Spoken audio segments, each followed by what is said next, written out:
Welcome to the Politricks Watch. This is Sir P. Now today I'm going to be talking about some statements in see that the papers, the Jamaica Gleaner to be specific, and they're from the Security Minister, Dr. Horace Chang. And basically he admits that Prime Minister Andrew Holness in 2016, right, when he was on the campaign trail, was trying to threaten my business.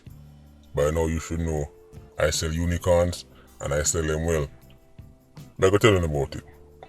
You see, I'm a convenient monopolist. When it's convenient, I believe in monopoly. And it's convenient that I'm the only person selling unicorns. Normally I'm against monopolies because there is no incentive to innovate. There's no incentive to drive down costs because there's a lack of competition. It affects price, quality, customer service. I mean, if it's a monopoly, where else are you going to go? In 2016, on the campaign trail, Andrew Holness said they were going to make Jamaica so safe that people can sleep with them door open again. Astonishingly, people actually take this statement seriously. Astonishingly, years afterwards, people are saying, look right now, I go so. I keep saying astonishingly because you would have seriously big people would have listened to them statement there and kiss them teeth instantly. But apparently not. You see, we get to realize that the Jamaican electorate, Jamaican public, enjoy being treated like a yammy. Now you're going to say, you can't say that. Oh, I judge actions. I judge outcomes. I don't judge words. People say they want serious leadership. People say they want politicians to take them seriously. But when time you start buying the things like that, clearly you enjoy being treated like a yammy. Because a man can tell a yamid anything. A man can break a promise to a yamid 517 times. And on the 518th occasion, him say, no man, you're going to change next time. And the yamid accepted.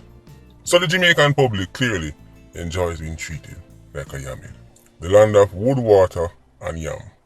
Dr. Horace Chang said, if him did know what him know now, right, he made a caution Prime Minister Andrew Holness against promising Jamaicans that they'll be able to sleep with their doors open. When him say if him know what him know now, I'm wondering at which data him that look on. Because if you look on the data surrounding murder in Jamaica, you would see Jamaica average 1,300 to 1,400 murders consistently. We're talking about decades now. So what him know now, what him never know in 2016? Was 2015 and 14 and 13, then did I say like 500 murders? If it was like 400 and you say, well, by the time me go in and do my thing, it'll drop down to like 100 and the place will go safe. That would probably make sense. You see, I wish him mention what him know now, what him never know then. Then again, you have to factor in that politicians in Jamaica live in a safe bubble. So, it look like unless you're in a power and the pressure actually dip on you, you don't realize what's going on. Because normally it's not like they're dodging gunshot and are worried about safety and security. But when you're in the hot seat, I guess there's no way to escape it. So must that mean? It must mean say no, there's no way to escape it. Because when you're in a position, you can just say, yeah man, we are going to do this. Yeah man, we are do this. Yeah man, you should do this. It's easy on the opposition side, but when you're in a power, you don't have nowhere to hide. And rightfully so. We can't manage the heat, get out of the kitchen and go find the next work. So why would Andrew Holness try and sell unicorns in 2016? Why would he make a statement like that? What could push somebody to utter such nonsense? Well, it comes back to the jester culture in Jamaica. Who can be the biggest jester? Who can be the greatest entertainer? That statement was birthed out of political gimmickry, out of trying to get the biggest forward. If you look at political campaigns in Jamaica, they're basically a stage show. The entertainment culture, the stage show culture, the get a forward culture, the get a bag of knives and reaction from the crowd culture, make politicians say anything come to their mind with no repercussions. How can I say the most outrageous thing will give me the most outrageous forward. That is how statements like "you're going to sleep with the door open" are birthed and christened. Statements that you'll never hear if you're in one room and somebody cross table from you or no other reason. You'll never hear that. But on the campaign rally, you see, the Jamaican public must start to hold leaders accountable for the things them say. And when time them say foolishness, immediately check them. And say, "Excuse me, Mr. Prime Minister, excuse me, Mr. Opposition Leader, I know someone want vote, by any means. I know some of the things said the whole of Jamaica obsessed with clown culture, but there are people who actually want to hear viable solutions. So how about you treat the public with some respect and say something where we can work with yourself? Sleep with door open? That's nonsense." You see, what would that be a better statement? How I would take your leaders them seriously is if, let's use the same Andrew Holness. If him did say in 2016, "My goal is to reduce murder in Jamaica 10 to 15% year on year, right? And after 5 years, we're going to try and get to this number. Let's say the number is 900. That right there, so, is something I can work with. Because that is measurable. 10 to 15% reduction every year is not impossible. Far from it. And not just that, if it falls short, let's say it's like 7% or them go over and them get 16%. Then we can say, alright, this was the target and we're slightly under or we're slightly over. That is how serious people deal with serious issues. And murder is a serious issue. It must be measurable. Sleep with door open, what we're gonna do? Go back to the 40s and the 50s? Those days are over. This man was trying to put me out of business. This man was trying to take over my unicorn business that I tried so hard to build over the years. Sleep with doors open? Those days are over. A granny and grandpa and great grand get that Jamaica. The Jamaica we have, that not happen. The Jamaica we have, the house them look like prison. People that are road and are supposedly free live like them that are prison. Man have to build house and then build a cage round the window there. Man have to look through the window and look through cage.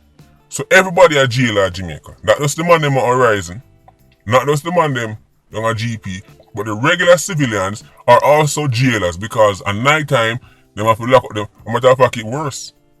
Because at least them on Horizon or the warder lock you up. In a Jamaica you lock up yourself. You lock up yourself behind a grill, some big iron, klung klung klung. You have your own water. Right, so it's probably worse. Because one thing when somebody do it to you and you say, well, man, I control the water, lock up the place. But when night time come and as the sun go down, yo, lock the door, lock the grill, lock the window. And everything start get locked up. So that's the Jamaica we have to deal with. There will be no sleeping with the door open. Now I have to put this asterisk beside that statement. Maybe they might talk about the world where them living in. We know the demographic that is affected by crime and violence in Jamaica the most. So, I don't know what they talk about for them Jamaica. Because if you understand, so even though Jamaica is one piece of rock, there are different Jamaica in a Jamaica. There is a Jamaica that is actually Iron Man. And until you see the other Jamaica, you're not going to understand what I talk about. It wasn't until I became a full-grown adult I realized that there were different Jamaicas. Because there's the Jamaica where me know and grew up in. But it's after I grow up and start meet different people, go different places, I'm like, there's a whole different Jamaica, yes sir. There is a Jamaica that is essentially foreign. The first time I see it, I was like, oh, me there. Yeah, if you ask people, excuse me, sorry, you can barely understand. There is an entire dialect separate from the rest of Jamaica. So now if you understand, so there's different Jamaica in Jamaica. So I don't know if I that into that talk, but when him say, you're going to sleep at the open, I don't know if he was talking about that Jamaica. The majority of Jamaica, I live like say, I'm a prisoner and they're law-abiding citizens. Just listen to the promises they make to the people. It's downright political gimmickry, but it works. Go and check the voter turnout with some of the constituencies them in Jamaica. You will see some MP win them seat with like 25% turnout. 24, 23. Them kind of less than a quarter. Imagine a constituency where only a quarter of the people them turn up. That means that 3/4 give up. Many Jamaicans who are constantly frustrated with what's happening in the country have removed themselves from the electoral process. And let me tell you this right now, not voting in Jamaica is a double-edged sword. I understand fully why anybody would make up their mind, say voting is a waste of time, PNP not a use, JLP not a use, it's all a big joke, me can't bother. I understand why a Jamaican would come to that conclusion. I understand fully. But we have to realize this.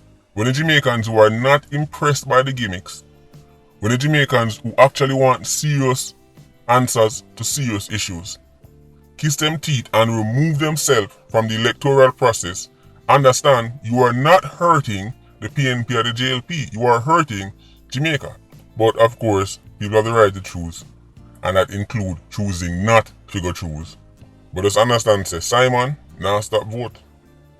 And when time you back away from the electoral process, you make Simon have a say, and you don't. Politicians do what them think work and what them can get to it. If they had to go up on these campaigns, these election rallies, and set serious goals that can be measured, right, and then get held accountable for setting these goals, they would. But if you can run a campaign built on vuvuzela, dub plate and daggering, then why not? Them do what them have to do. When the people them raise the standard and say no, that will not be accepted anymore, that's when they will change. Otherwise they can cuss from now till thy kingdom come. Anyway, Patreon squad, big up on yourself. Yeah, you don't know. More life. Politricks squad, stay circling. Bless.